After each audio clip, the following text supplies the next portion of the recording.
Wife of Abhinandan part 65. Abhi tension గా బంగారం ఆ పెన్ డ్రైవ్ చూడకూడదు అని అనుకుంటూ ఇంటి ముందు కారు ఆపి పరిగెత్తుకుంటూ రూమ్ దగ్గరకు వెళ్ళాడు. అభి రూమ్ దగ్గరకు వెళ్లేసరికి రూమ్ డోర్ ఓపెన్ లోనే ఉండటంతో వెంటనే లోనికి వెళ్ళాడు. అక్కడ మను కదలకుండా నిల్చొని ఉండటం చూసి బంగారం అని పిలిచాడు.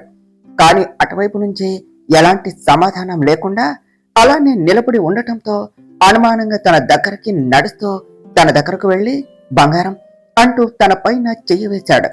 ఎదురుగా మనో ల్యాప్టాప్ చూడటం చూసి తనకు అంతా తెలిసిపోయింది అని బంగారం అంటూ తనని కదిపాడు. ఆ వీడియో చూస్తూ అలానే ఉన్న మనో వెనుక నుంచి తన పైన చెయ్యి వేయటంతో ఆ భయంతోనే వద్దు నన్నేం చేయొద్దు అని కలవరిస్తూ ఉన్నది.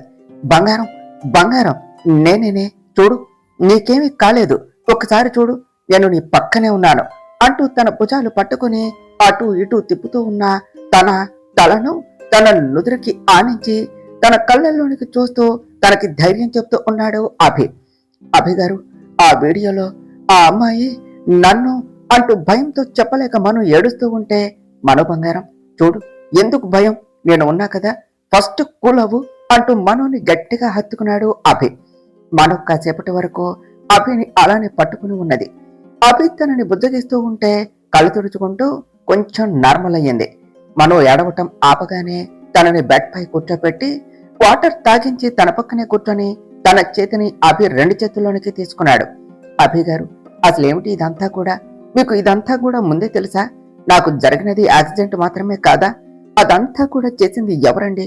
ఇంత దారుణంగా ఒక మనిషిని చావు బ్రతుకుల్లో ఉన్నా కూడా నిర్దాక్షిణ్యంగా కొట్టి అంత దారుణంగా అని ఇంకా మాట్లాడలేక ఏడుతూ ఉన్నది మనం. బంగారం ఏడవకు, నువ్వు అదంతా చూస్తే ఇలా బాధపడతావు అని నేను నీకు ఇప్పటి వరకు ఏమీ చెప్పలేదు. కానీ నేను ఏదైతే జరగకూడదు అనుకున్నానో అదే జరుగుతూ ఉన్నది. నీ కళ్ళల్లో నీళ్లు చూడకుండా నిన్ను చూసుకోవాలి అని అనుకున్నాను, కానీ ఆ కన్నీళ్లకు నేనే కారణం అయ్యాను అన్నాడు అభి.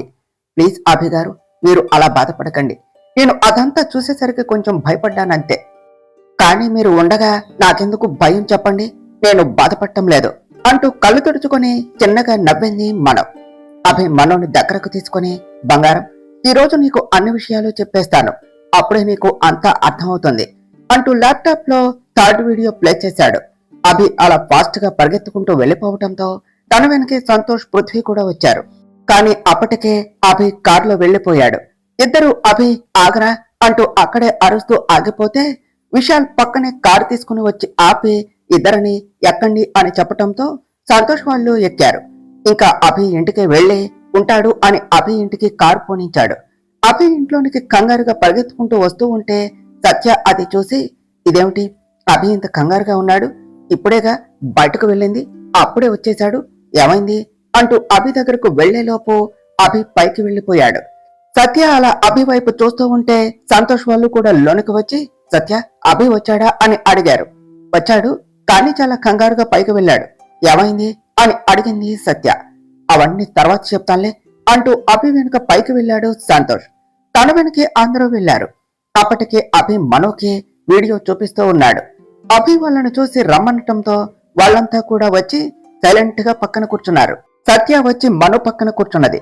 మను ఆ వీడియో అంతా చూసి బాధగా అభి వైపు చూసి, అభి గారు నా వల్లే, నా కోసం ఆ అమ్మాయి సాక్షి తన ప్రాణాలు పోగొట్టుకున్నది అని చెప్పబోతూ ఉంటే అభి మను మాటలకు అడ్డు వస్తూ, అలా ఎప్పటికీ అనుకోకు బంగారం, అదంతా కూడా నీ వల్లేం కాదు, దానికి కారణం నువ్వు కాదు, అలా జరగాలి అని ఉన్నది, జరిగింది, మన చేతుల్లో ఏమున్నది చెప్పు, అసలు దీనికి కారణం ఆ సైకో రాక్షసి, అది అనుకున్నదే ప్రేమ అనుకుని ఇంత దారుణం చేసింది అన్నాడు అభి.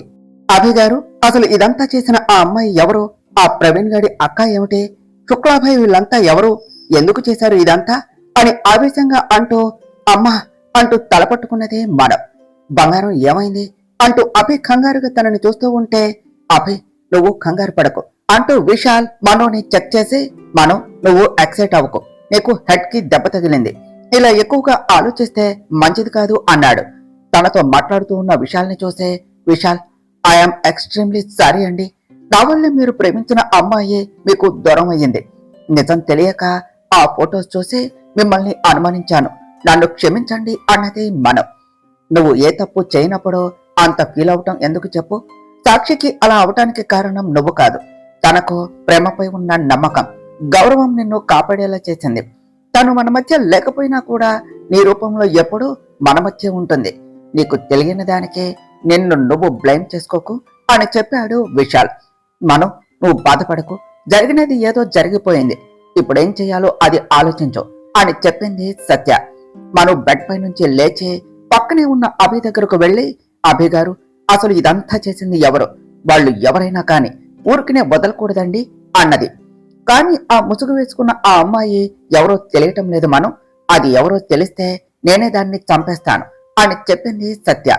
దాన్ని ముసుగు తొలగిపోయింది సత్య, అది ఎవరో తెలిసిపోయింది అన్నాడు అభి. ఎవరు అభి గారు అది అంటూ ఆవేశంగా అడిగింది మనం. ఇంతకాలం మన దగ్గర మంచిగా నటిస్తూ మన చుట్టూ తిరుగుతూ ఉన్న అది ఎవరో కాదు, సంజన అని చెప్పాడు. సత్య మనం షాక్ గా చూస్తూ ఉంటే, అవును మను, అది ఎవరో కాదు, సంజన, నా క్లాస్మేట్. నన్ను ప్రేమిస్తున్నా అని చెప్తే నేను రిజెక్ట్ చేశాను, కానీ అది ఇంత చేస్తుంది అని అనుకోలేదు అంటూ సంజనతో గతమంతా చెప్పాడు. అంతేకాదు, సాక్షి ఫ్రెండ్ తేజ్ ఇంకెవరో కాదు, వంశీ అంటూ తన గురించి మొత్తం చెప్పాడు. అంతా వింటూ ఉన్న సత్యకి కూడా షాక్ గా ఉన్నది.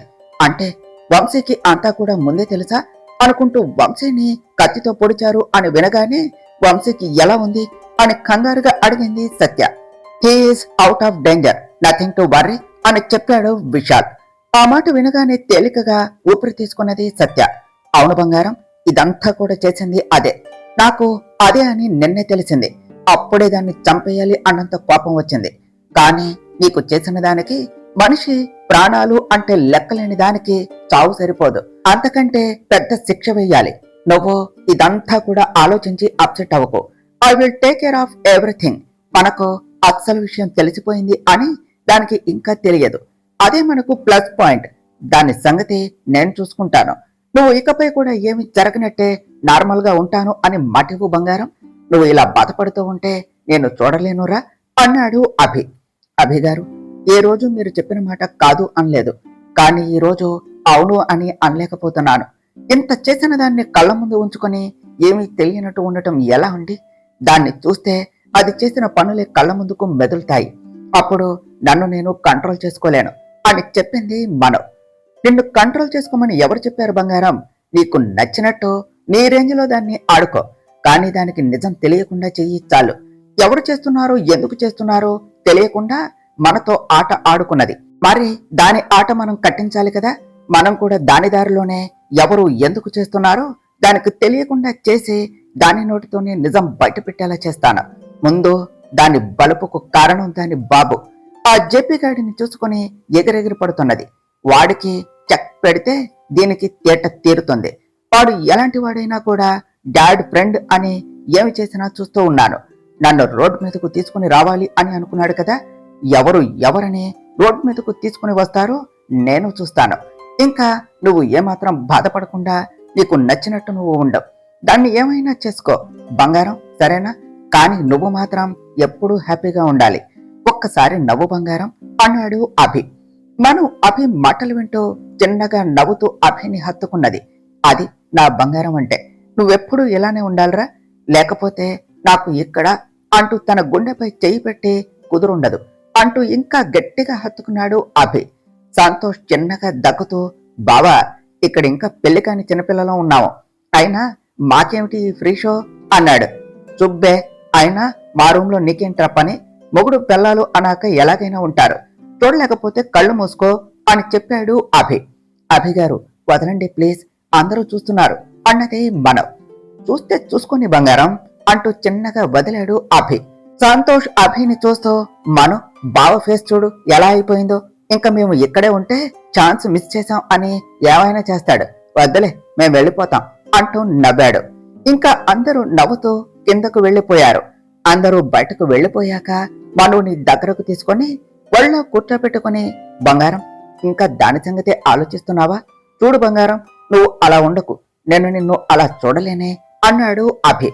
మీరు నాతో నా పక్కనే ఉండగా నాకెందుకు బాధ చెప్పండి? ఏది ఏమైనా కూడా నాకు మీరు ఉన్నారు, అది చాలు. కానీ మన కోసం ఒక ప్రాణం పోయింది, అదే నా వల్ల కావటం లేదు. అసలు ఆ సంజన మన మధ్య ఉంటూ అంత చేసింది.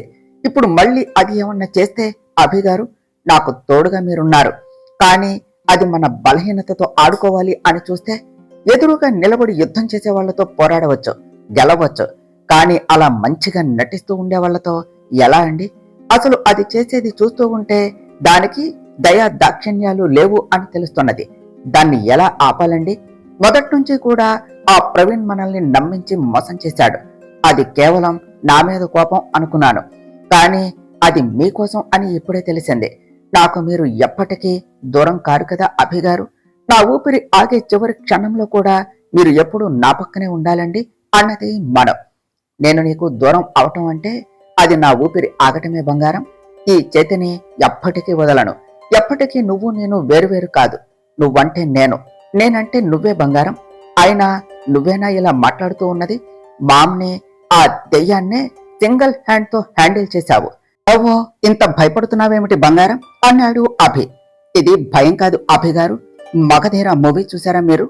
అందులో నాకు దక్కనిది ఇంకెవరికి దక్కటానికి వీలు లేదు అంటూ మిత్రవిందాన్ని రణదేవ్ బిల్లా చంపేస్తాడు. దీన్ని చూస్తూ ఉంటే అంతకంటే దారుణంగా ఉన్నది. నా బలం బలహీనత రెండూ మీరే. మీకు ఏమన్నా అవుతుంది అన్న భయమే నా బలహీనత అయితే మీకేమీ కానివ్వను అన్న ధైర్యమే నా బలం. అత్తయ్య వాళ్ళను నేను ఏం చేసినా అది మీకోసమే. మీకు కుటుంబం, ఆ ప్రేమ మీకు దక్కాలి అని, వాళ్ళను మార్చాలి అని అలా చేశాను. ఇంకా ప్రీతి అంటే తనకు కావాల్సింది స్టేటస్ అంతే. దానికోసమే అది మిమ్మల్ని పెళ్లి చేసుకోవాలి అని అనుకున్నది. బేసిక్ గా తను మంచిది కాకపోవచ్చు, కానీ చెడ్డదైతే కాదు. కానీ ఈ సంజన అలా కాదు. తనకు కావలసింది దక్కించుకోవటం కోసం ఎంత దూరమైనా వెళ్లేలా ఉన్నది. ఒక మనిషి విచక్షణ లేకుండా, జాలి దయ లేకుండా ఉంటే ఇలానే ఉంటుందా అని అనిపిస్తూ ఉన్నది. అలాంటి దానికి రేపటి రోజున మీరు తనకు అందరూ అని తెలిస్తే అది మిమ్మల్ని ఏమైనా చేస్తే అన్నది మనం. బంగారం, ఎప్పటికీ అలా ఆలోచించి భయపడకు. నాకు ఏమీ కాదు. నువ్వు ఉండగా నాకేమవుతుందే? అయినా ఇన్నాళ్ళు అది ఎవరో ఏం చేస్తుందో మనకు తెలియక దాని ఆటలు సాగాయి. కానీ ఇకపై అలా కాదు. అన్నిసార్లు కూడా ఎదుటి వాళ్ళ బలహీనతే అవతల వాళ్ళ బలం కాదు బంగారం. కొన్నిసార్లు అవతల వాళ్ళ బలం కూడా మన బలం కావచ్చు. దాని బలం దాని బాబు. దాని బలపుకి మెయిన్ రీజన్ డబ్బు. ఏం చేసినా కూడా అడ్డు చెప్పని దాని బాబు ఉన్నాడు అని, ఎలాగైనా డబ్బుతో బయటపడవచ్చు అని అడ్డదిడ్డంగా పెరిగింది. ముందు దాని బలాన్ని దానికి దూరం చేస్తాను. నా ఫస్ట్ గోలు దాని బాబు పతనంతోనే మొదలు పెడతాను అని చెప్పాడు అభి. కానీ అది మిమ్మల్ని ఎప్పుడూ కనిపెడుతూనే ఉంటుంది అభిగారు. దాన్ని నమ్మలేం. ఏమైనా ఎప్పుడైనా చేసేస్తుంది. శత్రువుని దూరంగా ఉంచి గమనించడం కంటే మన పక్కనే పెట్టుకుంటే అది ఎప్పుడు ఏం చేస్తుందో మనకి తెలుస్తుంది అన్నది మనం. నువ్వు చెప్పింది నిజమే బంగారం. నాకు తెలిసి అది మనకు అంత ఛాన్స్ ఇవ్వదు. అది ఈ పాటికి దాని గేమ్ మొదలు పెట్టే ఉంటుంది. ఇన్ని రోజులు నాకు నీకు పెళ్లి అయ్యింది అని దానికి తెలియదు. మంచో చెడో దానికి ముందే తెలుసో తెలియదో, కానీ నిన్న అందరికీ మనం మన పెళ్లి విషయం అనౌన్స్ చేసేసాము. ఇంతకాలం సైలెంట్ గా ఉన్నది, కానీ నిజం బయటపడ్డాక అది సైలెంట్ గా ఉండదు. అండ్ ఇంకా అది నాకు తెలిసి దూరంగా ఉండైతే ఆట ఆడదు. చూస్తూ ఉండు, తొందరలోనే దానికి అదే మన దగ్గరకు వస్తుంది అన్నాడు అభి. నిజమే అంటారా అభి గారు అన్నది మనం. ఉఫో బంగారం, చూస్తూ ఉండు, అది తప్పకుండా వస్తుంది. కానీ ఎలా వస్తుంది అనే నాకు కన్ఫ్యూజ్ గా ఉన్నది. బట్ అది ఎలా వచ్చినా నాకు కావాల్సింది కూడా అదే కదా. దాని పక్కనే ఉండి దాని అంతు చూస్తా. నా బంగారం జోలికి వస్తే ఎలా ఉంటుందో దానికి లైవ్ లో చూపిస్తాను. కానీ అదంతా కూడా నేను చెయ్యాలి అంటే మాత్రం నాకు ఎనర్జీ చాలా కావాలి. మరి నువ్వెప్పుడూ ఇలా ఉండకూడదు. ఏది ఏమైనా నువ్వు మాత్రం హ్యాపీగా ఉండాలి. అన్ని మర్చిపోయి ప్రశాంతంగా ఉండు, సరేనా? నాకు కొంచెం వర్క్ ఉన్నది, ఈవినింగ్ వస్తాను. హ్యాపీగా రెస్ట్ తీసుకో అంటూ బుగ్గ నిమురుతూ చెప్పాడు అభి. అన్నది మనం. అంటే కాదు బంగారం, మర్చిపోయావా? మార్నింగ్ చెప్పే కదా, నైట్ కి నాకు అంతా గుర్తుంది, బాయ్ అంటూ బయటకు వెళ్ళాడు అభి. మనం అభి ఉన్నంతసేపు నవ్వుతూ ఉన్నా అభి బయటకు వెళుతూ ఉంటే డల్ గా ఆలోచిస్తూ ఉన్నది. అమ్మో, ఆఫీసులో నంగనాచిలాగా సైలెంట్ గా ఉంటుంది, ఇది ఇంత డేంజరా వాయమ్మో అన్నది సత్య. మరి అదే, జస్ట్ మొన్న చూసిన నీకే అలా ఉంటే చిన్నప్పటి ఫ్రెండ్ ఇలాంటిది అంటే మాకెలా ఉంటుంది అన్నాడు సంతోష్. అంతేగా నేను అదేనంటే అస్సలు ఏమాత్రం నమ్మలేకపోతున్నా అన్నాడు పృథ్వీ. ఏమిటి అందరూ ఏం మాట్లాడుకుంటున్నారు? సండే అని మీటింగ్ పెట్టుకున్నారా అంటూ వాళ్ళ దగ్గరకు వచ్చి అడుగుతూ సోఫాలో కూర్చుంటూ అంతే ఆగిపోయింది ప్రియాంక.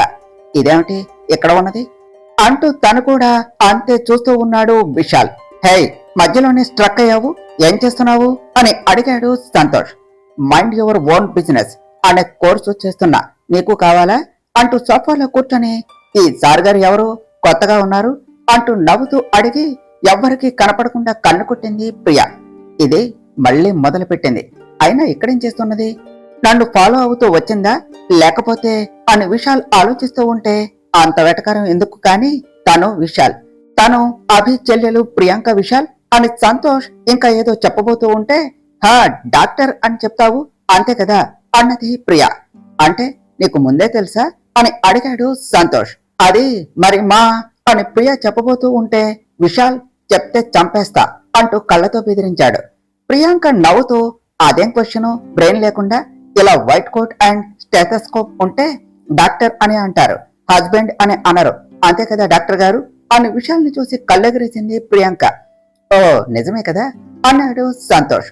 రాక్షసి, దీనికి ఇలా దొరికేనేమిటి, ఇంకా నన్ను ఆడుకుంటుంది, ముందు ఇక్కడి నుంచి వెళ్ళాలి అని అనుకుంటూ guys I have some other work, catch you later, bye అన్నాడు విశాల్. అప్పుడే అభి బయటకు వచ్చే విశాల్ మేం కూడా వస్తున్నాం పద అంటూ సత్య లోపల బంగారం ఒక్కటే ఉన్నది, కాస్త తనని చూసుకో, నేను వెంటనే వచ్చేస్తాను అంటూ అందరూ కలిసి బయటకు వెళ్లిపోయారు. అంటే విశాల్ అన్నయ్యకు ఫ్రెండా? Wow, such a great news. అయితే ఆ రోజు వచ్చిన వాళ్ళు విశాల్ రిలేషన్స్. ఓ, ఆ రోజు మిస్ అయ్యాను మిస్టర్ హస్బెండ్, ఇక నా నుంచి నువ్వు ఎలా తప్పించుకుంటావో చూస్తాను, నా ప్రేమను ఒప్పుకునే వరకు నిన్ను నేను వదలను కదా అని నవ్వుకుంటూ వెంటనే సిద్ధుకి కాల్ చేసింది. ఈ హ్యాపీ న్యూస్ సిద్ధుతో షేర్ చేసుకోవటానికి. కానీ సిద్ధు ఫోన్ స్విచ్ ఆఫ్ రావటంతో ఏమైంది వీడికి, నిన్నటి నుంచి అప్సెట్ గా ఉన్నాడు, పైగా ఇప్పుడు ఫోన్ స్విచ్ ఆఫ్ చేశాడు. నిన్న శ్రీకి తన ప్రేమ చెప్తా అన్నాడు, ఒకవేళ తను రిజెక్ట్ చేసిందా అని అనుకుంటూ శ్రీకీర్తికి కాల్ చేసింది. తనది కూడా సేమ్ అంతే రావటంతో ఇంకేమీ చేయలేక ఆలోచిస్తూ లోనికి వెళ్లిపోయింది ప్రియా. అత్త, ఈరోజు సంజనాతో మాట్లాడి దాన్ని ఏదో ఒకటి చేయాలి, లేకపోతే మనకు ఆస్తి దక్కదు అంటూ ఇంద్రాని ఆలోచించటం చూసి ఏమిటత్త అంతలా ఆలోచిస్తున్నావు అని అడిగింది ప్రీతి కారు డ్రైవ్ చేస్తూనే. నాకు ఒక డౌట్ ప్రీతి, ఇప్పుడు అభి నా మాట వినడు, నేను ఏం చెప్పినా చెయ్యడు, అప్పుడంటే నా మీద గౌరవంతో వాడిని ఒప్పించొచ్చు అని అనుకున్నాను. కానీ ఇప్పుడు అలా కాదు కదా, మనం ఆ మైత్రిని చంపేస్తే వాడు ఇంకో పెళ్లి చేసుకుంటాడో లేదో తెలియదు, కానీ నిన్ను మాత్రం చస్తే చేసుకోడు, అప్పుడు ఈ ఆస్తి ఇంకో దానికి దక్కుతుంది లేదా అంతే ఉంటుంది అన్నది ఇంద్రాణి. ప్రీతి ఇంద్రాణి చెప్పింది అంతా వింటూ ఆలోచిస్తూ నిజమే అత్త, నాకు అంతే అనిపిస్తుంది, బావ మీద నాకు మాత్రం ప్రేమ ఉన్నదా, కేవలం ఆస్తి కోసమే కదా ఇదంతా నేను చేసింది, మరి ఆస్తి దక్కకపోతే బావ మాత్రం ఎందుకు, మరి ఇప్పుడు మనం ఏమి చేయలేమా అన్నది. ఒక్కటి చేయగలం ప్రీతి, నా అన్న కేశవ్ చస్తూ మనకి మంచి ఐడియా ఇచ్చి చచ్చాడు, నిజంగానే అభిని చంపేసి ఆ నేరం మైత్రి మీదకు తోస్తే అప్పుడు ఆస్తికి అడ్డుగా అభి వాడి బెల్లం ఇద్దరు ఉండరు, అభి చస్తే ఆ ముసల్ది నా అత్త ఉన్నా చచ్చినట్టే, ఏడ్చి ఏడ్చి అదే పోతుంది అన్నది ఇంద్రాణి. నిజమే అత్త, అప్పుడు నన్ను అవమానించినందుకు బావకి కూడా తగిన శాస్తి జరుగుతుంది అంటూ సంజన ఇంటి ముందు కారు ఆపి, ఎలాగూ ఇక్కడి దాకా వచ్చాం కదా, మళ్ళీ మనం బయటపడ్డా మనకి ప్రాబ్లం రాకుండా ముందుగా అనుకున్నట్టు ఆ సంజన హెల్ప్ తీసుకుందాం అని అంటూ ఇద్దరు కలిసి సంజన దగ్గరకు వెళ్లారు. రూమ్ లో ఒక్కటే కూర్చున్న సంజనకి తన ఆలోచనలు స్థిరంగా ఉండటం లేదు. తన కళ్ల ముందు అభి మైత్రికి రింగ్ తొడగటం, తన భార్య అని అనౌన్స్ చేయటం అన్ని ఫ్లాషెస్ లాగా మళ్లీ మళ్లీ కనిపిస్తూ ఉన్నాయి. వాటిని తలుచుకుంటూ పక్కనే ఉన్న టీపాయ్ని నేలకేసి కొట్టింది. దాంతో గదంతా కూడా గాజు పెంకులు చల్లా చెదరై ఉన్నాయి. కోపంగా గట్టిగా అరుస్తూ, నా అభిని పెళ్లి చేసుకుంటావా, ఎంత ధైర్యం ఉంటే ఇలాంటి పని చేస్తావు అంటూ గోడలకు ఉన్న అభి ఫొటోస్ ని చూస్తూ, ఎందుకు అభి ఎలాంటి పని చేశావు, నేను నీకు నచ్చలేదా, ఎందుకు ఇలా చేశావు, అప్పుడు ప్రేమిస్తున్నా అని చెప్తే కాదు అన్నావు, దాని వెంట పడ్డావు, సరే దాన్ని నా దారి నుంచి అడ్డు తప్పించాను, మళ్ళీ ఇప్పుడు ఇది మన మధ్యలోనికి వచ్చింది, జరిగిన దాన్ని బట్టి అదంటే నీకు ఇష్టం లేదు, ఈజీగా ఫినిష్ చేయొచ్చు అనుకుంటే ఇప్పుడు అదే నీకు ప్రపంచంలా మారిపోయింది, అంత మాయ ఏం చేశావే? అయినా ఆ రోజు ఆ మనుని కాపాడబోయి మా నాన్న చేతిలో చావు దెబ్బతిన్నావు. బతికిన దానివి నీ దారిని నువ్వు పోక ఎందుకే మళ్ళీ ఇలా నా లైఫ్లోనికి వచ్చావు? అసలు నువ్వు కావాలి అనే వచ్చావా లేదా పొరపాటుగా వచ్చావా అంటూ పరిపరి విధాల ఆలోచిస్తూ కాలింగ్ బెల్ మోగటంతో ఎవరా అని చూసి బయట ఇంద్రాణి వాళ్ళను చూసి, ఈ టైంలో వీళ్ళేమిటి? నాకు వీళ్లతో కొంచెం అవసరం ఉండి ఈ గోల భరిస్తున్నా కానీ లేదంటే ఎప్పుడో ఈ చెత్త బ్యాచ్ పని చెప్పేదాన్ని అంటూ విసుగ్గా తలుపు దగ్గరకు వెళ్లి ఓపెన్ చేసి నవ్వుతూ, ఆంటీ మీరా, రండి లోనికి అని లోనికి తీసుకుని వెళ్ళింది సంజన. ఇంద్రాణి ప్రీతి విష్ చేసి సోఫాలో కూర్చున్నారు. సంజన, కాఫీ కావాలా కూల్ డ్రింక్ కావాలా అని అడిగితే, అవేమీ వద్దు, నీతో మాట్లాడాలి అని వచ్చాము అని చెప్పారు. చెప్పండి అన్నది సంజన. అమ్మా సంజన, మేము ఎందుకు వచ్చామో డైరెక్ట్ గా చెప్పేస్తాము అంటూ, మాకు మైత్రి చావు కంటే ఇప్పుడు అభి చావటమే ముఖ్యం అంటూ వాళ్ళ ప్లాన్ అంతా చెప్పింది ఇంద్రాణి. అవును సంజన, మాకు హెల్ప్ చేస్తా అన్నావు కదా, ఈ ఒక్క హెల్ప్ చెయ్యి చాలు. అసలు మైత్రి పని చెబుదాం అని అనుకున్నా, కానీ అభి అందరి ముందు నన్ను అవమానించి నన్ను పని మనిషిని చేశాడు. ఇంకా ఎలాగూ అభి నావాడు కాడు, ఇంకా వాడు ఉండి మాత్రం నాకు ఏం లాభం చెప్పు? అందుకనే అభిని చంపేద్దాం. అసలు చిన్న పని అయితే నేనే మేనేజ్ చేసేసేదాన్ని, కానీ అభిని చంపటం అంటే మామూలు పని కాదు. అందుకనే నీ హెల్ప్ అడుగుతున్నాము. ఇంకా ముసుగులో గుద్దలాటేందుకు? నీకు మా గురించి అంతా చెప్పేస్తాను. ఒకసారి నేను అభి ప్రేమించిన అమ్మాయి మను అని ఉంటుంది, దాన్ని నేనే చంపించాను. అభి నావాడవుతాడు, ఆ ఆస్తి నాకు దక్కుతుంది అని ఆశపడ్డాను. కానీ ఆ మైత్రి మధ్యలో అడ్డు వచ్చింది. దాన్ని లేపేద్దాం అంటే ఆ అభి ఇప్పుడు దానికి తోడుగా ఉన్నాడు. అందుకనే ఈ హెల్ప్ చేసి సంజన, మాకు ఫ్రీగా ఏం వద్దులే. రేపు ఆస్తి మా చేతికి చిక్కాక ఓ 10% నీకు ఇస్తాను, ఏమంటావు అని పాష్ బిల్డప్ ఇస్తూ అడిగింది ప్రీతి. అవునమ్మా, మాకు హెల్ప్ చేసి పెట్టు. ఇప్పుడు నువ్వు అభి పక్కనే ఉంటున్నావు, నువ్వైతే ఈజీగా పని అవుతుంది. మాకు హెల్ప్ చేస్తా అన్నావు కదా అన్నది ఇంద్రాణి. అభిని చంపేద్దాం అన్న ఇంద్రాణి ప్రీతి మాటలు విన్నా తన ఫేస్ కోపంతో ఎర్రగా అయిపోయింది. కోపంగా వాళ్ళ వైపు చూస్తూ పైకి లేచి నిలబడి వాళ్ళ దగ్గరికి వస్తూ ఉన్నది. ఏమిటమ్మా అలా వస్తున్నావు అంటూ తన ఫేస్ లో కోపాన్ని చూసి జంకుతూ అడిగింది ఇంద్రాణి. సంజన ప్రీతిని గట్టిగా చెంప మీద కొట్టి ఇంద్రాణి గొంతు పట్టుకుని నలిపేస్తూ, ఏమన్నారు? నా అభిని చంపేస్తారా? దానికి ఈ సంజన హెల్ప్ చేయాలా? నేను ఉన్నదే అభి కోసం, అలాంటిది నన్నే అభిని చంపాలి అని అడుగుతారా అని అన్నది. ఇంద్రాణి గింజుకుంటూ అల్లాడిపోతూ ఉన్నది. Stop it Sanjana, what the hell is doing this? ఎందుకు ఇదంతా చేస్తున్నావు? అతని వదులు, లేకపోతే చస్తుంది అన్నది ప్రీతి. సంజన ఇంద్రాణిని వదిలి ప్రీతిని ఇష్టం వచ్చినట్టు కొట్టి సోఫాలో కూర్చొని స్టైల్ గా కాలుపై కాలు వేసుకుని వాళ్ళను చూస్తూ ఉన్నది.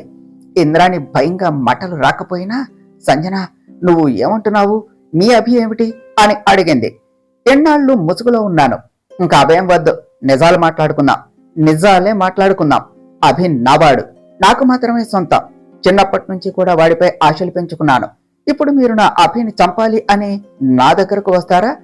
ఆ రోజు ఇలా అభిని చంపాలి అని చూసినందుకే నీ అన్న కేశవ్ గాడిని, వాడి కొడుకు అరుణ్ గాడిని ఈ చేతులతో లేపేసి వాళ్ళ ప్రాణాలు గాల్లో కలిపేశాను.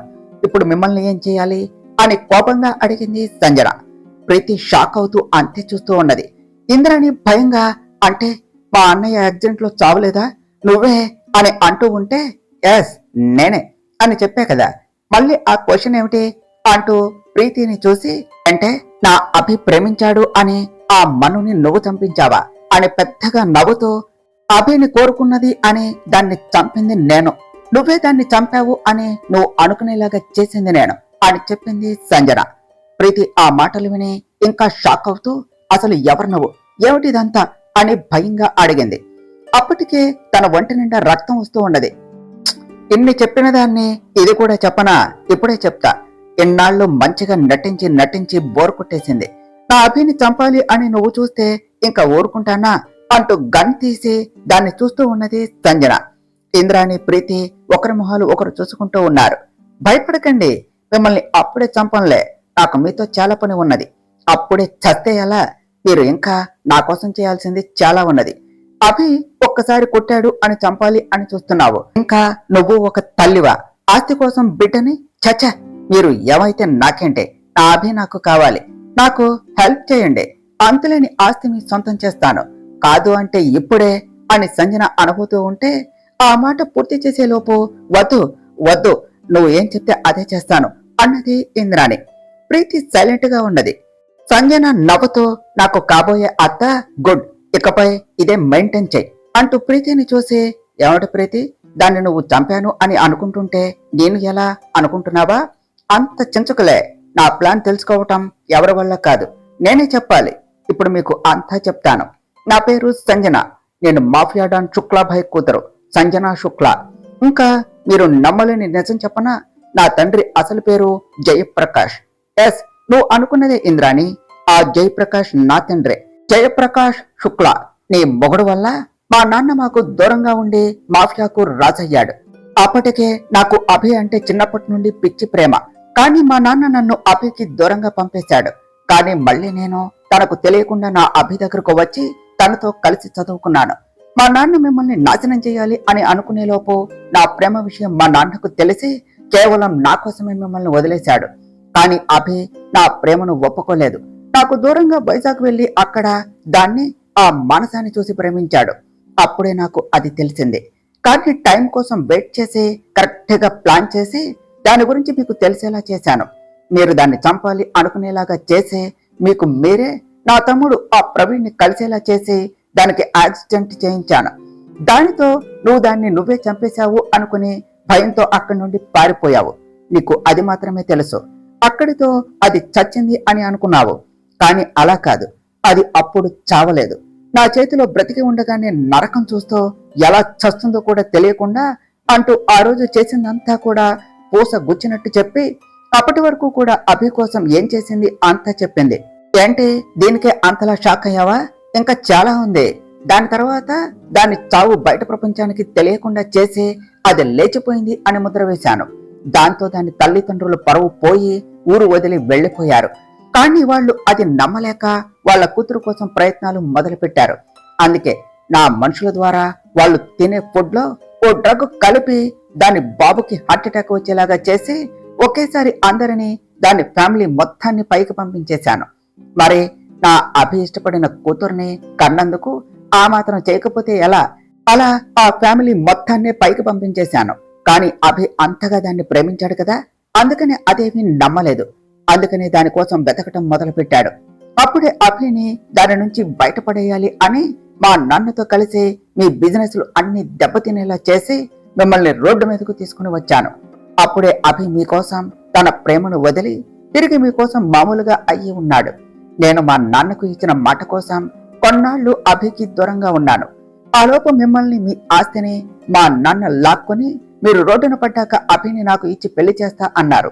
కానీ మా నాన్న చేసే ప్రతి పనికి ఆ మైత్రి అడ్డుపడేది. అప్పుడు మాకు అది ఎవరో తెలియదు. దాన్ని మా నాన్న కూడా చూడలేదు, నేను అస్సలు చూడలేదు. దాంతో నేను మళ్ళీ రంగంలోనికి దిగి మీ ఆఫీసులో జాయిన్ అయ్యాను. అలా అభికి దగ్గర అవ్వాలి అని నేను చూస్తూ ఉంటే అప్పటికే అభికి పెళ్లి అయింది అని మీ వాళ్లే నాకు తెలిసింది. అన్ని తెలుసుకున్న నాకు పిచ్చ కోపం వచ్చింది. దాన్ని చంపాలి అని నేను చూస్తూ ఉంటే నేను ప్రేమించిన అభిని నేను చంపించాలా? ఎంత ధైర్యం ఉంటే నా ముందే ఆ మాట అంటావు అంటూ కోపంగా చూస్తూ ఉన్నది సంజన. సంజన పాస్ట్ అంతా విన్న ఇంద్రాణి, ప్రీతి ఇద్దరు నిల్చున్న చోటే కూలబడ్డారు. సంజన వాళ్ళని చూసి నవ్వుతో, ఏంటి షాక్ అయ్యారా అనగానే ఇద్దరు తేరుకుని భయంగా అంతే కింద పాక్కుంటూ తన దగ్గరకు వచ్చి సంజన కళ్ళు పట్టుకుని, చూడు, బుద్ధి తక్కువయ్యి ఆ మాట అన్నాము, మమ్మల్ని ఏమీ చేయకు, మాకు ఆస్తి గీస్తి ఏమీ వద్దు, ప్రాణం ఉంటే చాలు, నువ్వు ఏం చెప్పినా చేస్తాము అన్నది ఇంద్రాణి. ప్రీతి కూడా, అవును, నువ్వు చెప్పిన దాన్ని కాదు అనము అంటూ తన కాళ్ళు పట్టుకున్నది. గుడ్, ఇప్పుడు మీరు నాకు బాగా నచ్చారు. ఆ కళ్ళల్లో ఉన్న ఆ భయాన్ని అలానే మెయింటైన్ చేయండి, లేదంటే ఏం చేస్తానో నాకే తెలియదు. ఇప్పుడు మీరు నాకు చేయవలసింది ఒకటే, నన్ను ఆ ఇంట్లో ఉండేలా చేయటం. ఎన్నాళ్ళు అభికి పెళ్లి అయ్యింది అని బయటకు చెప్పలేదు, కానీ ఇప్పుడు అందరికీ తెలిసింది. ఇంకా చీకట్లో ఉండి ఏం చేయలేను. అందుకనే డైరెక్ట్ గా మొదలు పెడతాను. నన్ను మీరే ఆ ఇంట్లోనికి తీసుకుని వెళ్ళాలి అని చెప్పింది సంజన. కానీ ఇప్పుడు ఆ ఇంట్లో మా మాటకు విలువే లేదు, ఎవరు నా మాట వినరు, మరి నేనెలా అన్నది ఇంద్రాణి. అది నేను చెప్తాను కదా, మీరు నాతో పాటు రండి అంటూ గదిలోనికి తీసుకుని వెళ్ళింది. అక్కడ రూమ్ అంతా గాజు పెంకులు, ఇంకా వాల్ మొత్తం కూడా అభి ఫొటోస్తో నిండి ఉన్నాయి. సంజన ఆ గాజు పెంకులను చూస్తూ కానివ్వండి, వెంటనే ఆ గాజు పెంకులపై నడవండి అని చెప్పింది. ఇంద్రాణి, ప్రీతి ఇద్దరూ కూడా ఏమిటి అంటూ ఓ విధమైన ఎక్స్ప్రెషన్ పెడుతూ తనని చూశారు. మీరు సరిగానే విన్నారు, ఇద్దరూ నేను చెప్పినట్టుగా వాటిపై నడవండి అన్నది సంజన. అవేమన్నా మెత్తగా ఉండే పూలదారి అనుకున్నావా? చెప్పిన వెంటనే పొలోమంటూ ఎగురుకుంటూ వెళ్ళటానికి గాజు పెంకులు, అడుగు వేస్తే దిగిపోతుంది, మా వల్ల కాదు అని చెప్పింది ఇంద్రాణి. అయినా నువ్వు ఇంటికి రావడానికి దీనికి ఏమిటి సంబంధం అని అడిగింది ప్రీతి. సంజన నవ్వుతో, నేనేమి నీలాగా దీనిలాగా పిచ్చిదాన్నా? ఈ సంజన ఏం చేసినా ఓ లెక్క ఉంటుంది. అసలు మీరు చేసిన దానికి ఇప్పుడే ఇద్దరిని షూట్ చేసి పారేసేదాన్ని, కానీ నాకు మీతో ఉన్న అవసరం మిమ్మల్ని బ్రతికించింది. మరి నా కోపం ఎలా తీరాలి? పైగా ఇప్పుడు నేను మిమ్మల్ని ఏమీ చేయకుండా వదిలేశాను అనుకో, మళ్ళీ రేపు కొత్త ధైర్యం పుట్టగానే ఈ సంజన మహా అయితే ఒక మాట అంటుంది అంతే కదా అని అనిపిస్తుంది. మీకు ఆ ధైర్యం నేను ఎలా ఇస్తానో అంటూ తలకు గన్ గురిపెడుతూ, ఇప్పుడు మీకు ఉన్నది ఓన్లీ 2 ఆప్షన్స్. ఒకటి చావటం, 2 నేను చెప్పినట్టు చేయటం. Choice is yours. Count down starts. 5 4 3 2 and అని సంజన అనేలోపు, అమ్మ వద్దు వద్దు, అంతా నువ్వు చెప్పినట్టే చేస్తాను, రావే ప్రీతి అంటూ ఇద్దరు ఆ గాజు పెంకులపై అడుగు వేశారు. సంజన వాళ్ళను చూసి నవ్వుతూ ఉన్నది. అమ్మో, హాయిగా ఇంట్లో ఏసీలో ఉండి ఈ పాటికి జ్యూస్ తాగి క్లబ్కు వెళ్ళు హాయిగా ఒక ఆట ఆడుకునేదాన్ని, కానీ నీ వల్ల దీన్ని చేతిలో చిక్కాము, ఇదేమో మనతో ఆడుకుంటుంది అని అరుస్తూ, అయ్య బాబోయ్, ఇక నా వల్ల కాదు అంటూ కూర్చోబోయింది ఇంద్రాణి. ఏమిటంటే నేను రావాలా అన్నది సంజన. వద్దు వద్దు అమ్మా, మళ్ళీ నీకు గుచ్చుకుంటాయి, నీకెందుకు చెప్పు, నేను ఉన్నాగా అంటూ నడుస్తూ, దేనికన్నా అదే నయం, కనీసం అత్త అన్న మర్యాద ఇచ్చేది, ఇదేమో ప్రాణాలు తీసేలా ఉన్నది, పోయి దేని చేతిలో చిక్కానేంటి, కుడితిలో పడ్డ ఎలుకలా అయిపోయిందేమిటి నా పరిస్థితి, అటు లోపల ఉండలేను, ఇటు బయటపడలేను, అన్న వస్త్రాల కోసం వెళితే ఉన్న వస్త్రాలు ఊడిపోయాయి అంట, ఇదేదో హెల్ప్ చేస్తుంది అని వస్తే నా ప్రాణం తీసేలా ఉన్నది, ముందు ఇక్కడి నుండి బయటపడాలి అనుకున్నది ఇంద్రాణి. అత్త, ఐఎమ్ డన్, ఐ కాంట్, చాలా నొప్పిగా ఉన్నది అన్నది ప్రీతి. ఒక్క బ్లడ్ దిగితే హాయిగా ప్రాణం పోతుంది, ఏది కావాలో నువ్వే డిసైడ్ చేసుకో, నాకైతే చావాలి అనలేదు అని చెప్పింది ఇంద్రాణి. అభి చాలా సీరియస్ గా నడుస్తూ వస్తూ ఉన్నాడు. సార్, మీరు చెప్పినట్టే ఆ జేపీ పిఏ వెంకట్ ని ఫాలో చేసి ఎవరికి అనుమానం రాకుండా ఎత్తుకొచ్చాను అని చెప్పాడు అభి మనిషి.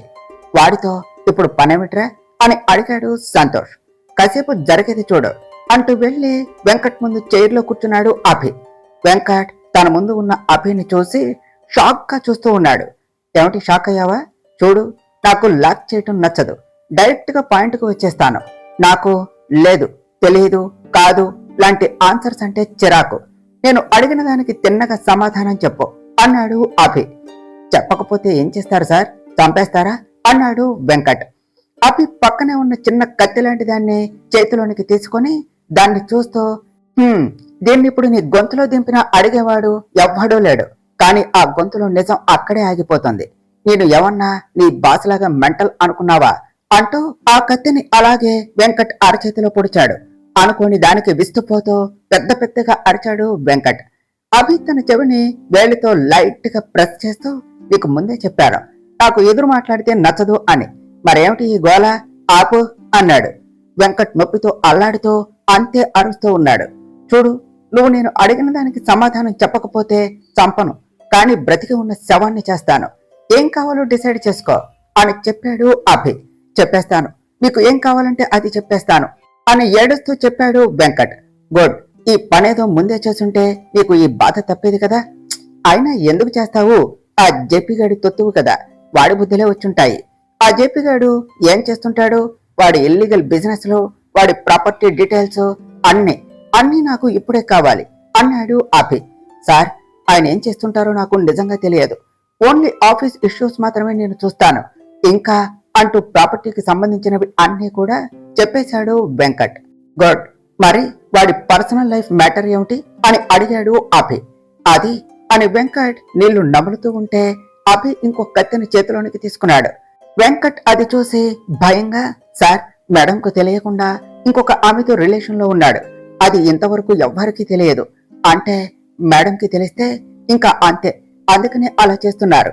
వీకెండ్ వస్తే సార్ బిజినెస్ అని చెప్పి అక్కడికే వెళ్తారు. ఇన్ఫాక్ట్ ఇప్పుడు కూడా సార్ అక్కడే ఉన్నారు అని చెప్పాడు వెంకట్. అభి పృథ్వీని చూసి, పృథ్వీ, వీడిని హాస్పిటల్ కు తీసుకుని వెళ్ళి అటు నుంచి వాడు చెప్పిన ప్లేస్ కు వెళ్ళి ఆ ప్రూఫ్స్ అన్ని కలెక్ట్ చేసుకో, అవన్నీ ఏం చేయాలో నేను చెప్తాను అన్నాడు. బావా, ఇప్పుడు వాడిని ఏం చేద్దాం అని అడిగాడు సంతోష్. ముందు వాడి ప్రొఫెషనల్ లైఫ్ కాదు, పర్సనల్ లైఫ్ నుంచి చెక్ పెడతా అంటూ, రై ఇప్పుడు ఆ జేపీ గడు ఉండేది ఎక్కడ అని అడిగాడు అభి. అది అంటూ అడ్రస్ చెప్పాడు వెంకట్. సంతోష్, నువ్వు వీడు చెప్పిన ప్లేస్ కి వెళ్ళి నేను చెప్పినట్టు అంటూ తన ప్లాన్ అంతా చెప్పి అలా చెయ్యి. రై జేపీ, నన్ను పతనం చేస్తాను అన్నావు, నీకు చెక్ పెట్టడం ఈ రోజు నుంచే మొదలు పెట్టాను. ఫస్ట్ దెబ్బ నీకు రేపే తగలపోతుంది, ఫేస్ చేయటానికి రెడీగా ఉండు అంటూ వాళ్ళు చేయవలసింది అంతా చెప్పి మను దగ్గరకు వచ్చాడు అభి, ఎలా ఉందో అని. అప్పటికి సత్య పక్కన ఉండి మాట్లాడుతూ ఉండటం వల్ల కొంచెం నార్మల్ అయ్యింది మనం. సత్య అభి రావటం చూసి ఇంకా బయటకు వెళ్లిపోయింది. బంగారం అంటూ మను దగ్గరకు రాబోతూ ఉంటే అప్పుడే అభికి ఫోన్ వచ్చింది. లెఫ్ట్ చేసి హలో అన్నాడు. అవతలి వాళ్ళు, సార్, నేను మీరు చెప్పినట్టే ఇంద్రాణి మేడంని ఫాలో చేస్తూ వచ్చాను. వాళ్ళు ఒక ఇంటికి వెళ్లారు. అక్కడ ఏం జరిగిందంటే అంటూ తను చూసింది చెప్తూ, మీకు వీడియో పెడతాను చూడండి అంటూ కాల్ కట్ చేశాడు అతను. ఎవరండి ఫోన్లో అని అడిగింది మనం.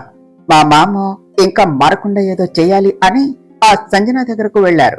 అసలు విషయం తెలియక అదేమో అంటూ వీడియో రావటం చూసి, నేను చెప్పటం ఎందుకు, డైరెక్ట్ గా చూపిస్తాను అంటూ మను పక్కన కూర్చొని వీడియో ఓపెన్ చేశాడు అభి.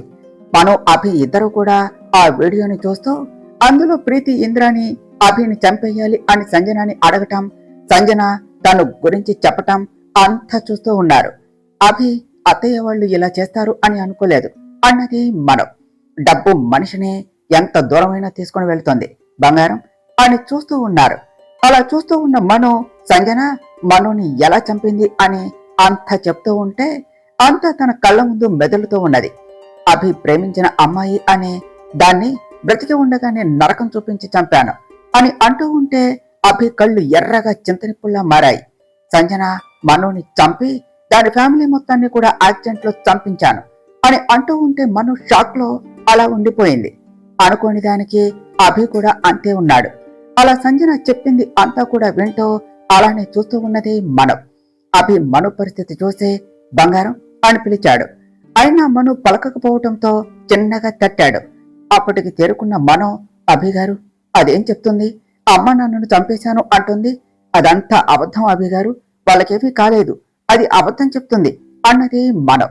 బంగారం, ఫస్ట్ కూల్ అవ్వు, ఆంటీ వాళ్ళకి ఏమైందో నేను తెలుసుకుంటాను అని చెప్పాడు అభి.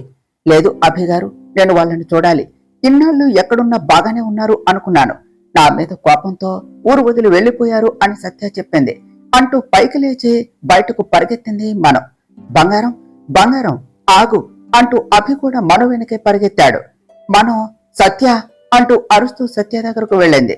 సత్య అంటూ తను అలా రావటం చూసి, హే ఏమైంది అలా ఉన్నావు అంటూ తన దగ్గరకు వచ్చింది సత్య. సత్య, అమ్మ నాన్నకి ఒకసారి ఫోన్ చేయి, నేను మాట్లాడాలి అని అడిగింది మనం. అనుకోని ఈ ప్రశ్నకు షాక్ అవుతూ, అది మనం, ఇప్పుడెందుకు చెప్పు, ఆంటీ వాళ్ళు ఊరు వెళ్లారు అని చెప్పింది సత్య. అయితే అమ్మకి ఫోన్ చేయి అన్నది మనం. ఏం చెప్పాలా అని ఆలోచిస్తూ ఉన్నది సత్య. బంగారం అంటూ వాళ్ళ దగ్గరకు వచ్చి సైలెంట్ గా చూస్తూ ఉన్నాడు అభి. పోనీ నాకెవ్వు, నేను కాల్ చేస్తాను, నేను ఇప్పుడే వాళ్ళతో మాట్లాడాలి అన్నది మనం. అది తనెప్పుడు కాలేజీలో ఉంటుందేమో, నేనే ఈవినింగ్ కాల్ చేస్తాను, నువ్వు వెళ్ళు, నీకు రెస్ట్ కావాలి, ఈవినింగ్ నేనే ఆంటీ వాళ్ళతో మాట్లాడిస్తాను అని చెప్పింది సత్య. మను సత్య చెంపపై కొట్టి తన భుజాలు రెండు పట్టుకుని తన వైపు చూస్తూ, ఎలా మాట్లాడిస్తావే అసలు, ఈ భూమి మీద లేని వాళ్లతో ఎలా మాట్లాడిస్తావే, నేను ఎవరో నీకు నిజం తెలిసినప్పటి నుంచి నేను నిన్ను అడుగుతున్నా, నువ్వు అమ్మ నాన్నతో కాని తమ్ముడితో కాని మాట్లాడించలేదు. అప్పుడే నాకు అనుమానం వచ్చినా వాళ్ళు నా మీద కోపంతో ఉన్నారేమో, నా ప్రాబ్లమ్స్ అన్ని సాల్వ్ అయ్యాక ఆయన్ను తీసుకుని డైరెక్ట్ గా అమ్మ వాళ్ళను కలవాలి అని అనుకున్నాడు. కానీ అసలు ప్రాణాలతో లేని వాళ్లను ఎలా చూపిస్తావు, ఎలా మాట్లాడిస్తావు అంటూ అలానే కింద కూర్చున్నది. అభి, బంగారం అంటూ మను దగ్గరకు వచ్చి తనను పట్టుకుని పైకి లేపాడు. అభి గారు, అమ్మ నాన్న ఇక నాతో ఉండరు, నేను మిమ్మల్ని తీసుకుని వెళ్ళి నేనేం తప్పు చేయలేదు, నేను ప్రేమించింది మిమ్మల్ని అని చూపించాలి అని చాలా ఆశపడ్డానండి. కానీ అని ఇంకా చెప్పలేక ఏడుస్తూ ఉన్నది మను. అభి బంగారం అంటూ తనని ఎలా కన్సోల్ చేయాలో అని అర్థం కాక అలా తనని పట్టుకునే ఉన్నాడు. సత్య మను దగ్గరకు వచ్చి, మను ప్లీజ్ ఏడవకు, నువ్వు ఇలా అవుతావు అని నీకు నిజం ఇంతవరకు చెప్పలేదు. నిజాన్నే యాక్సెప్ట్ చేయాలి మను, అది ఎంత బాధగా ఉన్నా తప్పదు. కారణం అదే నిజం కాబట్టి దాన్ని మనం మార్చలేం. నువ్వు వెళ్లిపోయావు అన్న బాధలో ఆంటీ అంకుల్ అమ్మని తీసుకుని మీ ఊరు వెళ్లిపోయారు. అలా వెళ్ళిన 2 రోజులకి అమ్ము నాకు కాల్ చేసి అంకుల్ కి హార్ట్ అటాక్ వచ్చింది, హాస్పిటల్ కు తీసుకుని వస్తున్నాం అని చెప్పింది. నేను హాస్పిటల్ కు వెళ్ళాను. కానీ అప్పటికే వాళ్ళు వస్తున్న అంబులెన్స్ కు యాక్సిడెంట్ అయ్యి స్పాట్ లోనే అంతా చనిపోయారు. ఇది నీకు తెలిస్తే తట్టుకోలేవు. ఇప్పటికే అభికి దూరంగా ఉన్నావు అని బాధపడుతున్నావు. మళ్ళీ నీకు ఈ విషయం చెప్పి బాధ పెట్టలేక నిజం చెప్పలేకపోయాను. ఆంటీ అంకుల్ వాళ్ళను నువ్వు అడిగే ప్రతిసారి నిజం చెప్పలేక అబద్ధం ఆడలేక అలా మభ్య పెడుతూ వచ్చాను. చూడు, నువ్వు ఇలా బాధపడకు. పోయిన వాళ్ళు ఏడిస్తే మాత్రం తిరిగి వస్తారా అన్నది సత్య. లేదు సత్య, వాళ్ళు చనిపోలేదు, నా వాళ్లే చనిపోయారు. నాలాంటి దాన్ని కన్నందుకు, నాకు చెల్లిగా పుట్టినందుకు లోకం కూడా చూడకుండా అమ్ము చనిపోయింది. ఇదంతా కూడా నా వాళ్లే అన్నది మనం. బంగారం అలా అనుకుమా, అయినా నువ్వేం చేశావని ఇదంతా చేసింది ఆ రాక్షసి అన్నాడు అభి. వెయిట్, అదేమిటి అభి అలా అంటావు? ఆంటీ వాళ్లకు అయ్యింది యాక్సిడెంట్ కదా అని అడిగింది సత్య. వాళ్ళు చూసింది అంతా కూడా చెప్పాడు అభి. సత్య కూడా షాక్ అవుతూ, అంటే అది యాక్సిడెంట్ కాదా అన్నది. మను, నువ్వు ఇలా ఏడిస్తే పోయిన ఆంటీ వాళ్ళు మాత్రం ఆనందంగా ఉంటారా? అలా చేసిన వాళ్ళకి తగ్గ బుద్ధి చెప్పాలి, కానీ ఇలా ఏడుస్తారా చెప్పు అంటూ కళ్ళు తుడిచాడు. అలా అభి మనుతో మాట్లాడుతూ తన బాధను తనకు దూరం చేయాలి అని చూశాడు. మను అభి మాటలు వింటూ తన బాధను కాస్త మర్చిపోతూ ఉన్నది. అభి మను పక్కన ఉంటేనే తను తన బాధను మర్చిపోగలదు అని అనుకుని సత్య అక్కడి నుంచి బయటకు వచ్చేసింది. సంజన కాళ్లకు కట్టకట్టించుకున్నా ఇంద్రాణి వాళ్ళని చూస్తూ, ఎలా ఉందా ఆంటీ, అంతా బాగానే ఉన్నదా? నా ట్రీట్మెంట్ లో ఏమన్నా లోపాలు ఉన్నాయా అని అడిగింది. చేసిందంతా చేసి పెర్రగిల్లి జోలపట్టం అంటే ఇదేనేమో అని అనుకుంటూ, హా బాగానే ఉందమ్మా, అయినా నువ్వు చేశాక అందులో ఏం తప్పులుంటాయి చెప్పు, ఏం ప్రీతి అన్నది ఇంద్రాణి. హా సంజన అంటూ కాళ్ళు పట్టుకుంటూ చూసుకుంటూ ఉన్నది ప్రీతి. ఇంటికి వెళ్ళాక ఏం చెప్పాలో ఎలా చెప్పాలో అంతా గుర్తున్నది కదా అని అడిగింది సంజన. హా అమ్మా, అంతా నువ్వు చెప్పినట్టే చేస్తాను అని చెప్పింది ఇంద్రాణి. ఏమన్నా ఎక్స్ట్రాలు చేసి అభికి డౌట్ వచ్చేలా చేశావో అక్కడే నీ చావుకి ముహూర్తం పెట్టి వస్తా అన్నది సంజన. లేదు, అలా ఏమీ చేయను, చాలా జాగ్రత్తగా చెప్తాను అన్నది ఇంద్రాణి. నిజమేలే, చిన్నప్పటి నుంచి అభిని నమ్మిస్తున్నావు, నీకు నేను చెప్పాలా అన్నది సంజన. మరి నువ్వు చేసేదాన్ని ఏమంటారే అంట్ల మొహందానా అని మనసులో తిట్టుకుంటూ పైకి నవ్వుతూ ఉన్నది ఇంద్రాణి. ఇప్పటికీ లేట్ అయింది, పదండి, ఎప్పుడెప్పుడు నా అభిని చూడాలా అని ఉన్నది, వచ్చి కారు ఎక్కి చావండి, తీసుకుని వెళ్తాను అన్నది సంజన. కానీ మాకు కాళ్ళు నొప్పిగా ఉన్నాయి, మేమెలా నడవాలి అని అడిగింది ప్రీతి. సంజన ఒక చూపు సీరియస్ గా చూసేసరికి, ఓసేయ్, దానికి మళ్ళీ కోపం తెప్పించకే, మనల్ని ఇక్కడే పాతిపెట్టేస్తోంది, ఎలాగో ఓపిక తెచ్చుకుని రా అంటూ అలా కుంటుకుంటూనే బయటకు వచ్చింది ఇంద్రాణి. ప్రీతి కూడా ఎలాగోలా వచ్చి కారెక్కింది. సంజన నవ్వుకుంటూ, అభి ఇంకా నీ దగ్గరకు వచ్చేస్తున్నాను, దాన్ని చంపైనా నిన్ను నవాడిని చేసుకుంటాను అంటూ కార్ అభి ఇంటి వైపు పోనించింది. తర్వాత ఏమి జరిగిందో నెక్స్ట్ పార్టులో తెలుసుకుందాం ఫ్రెండ్స్.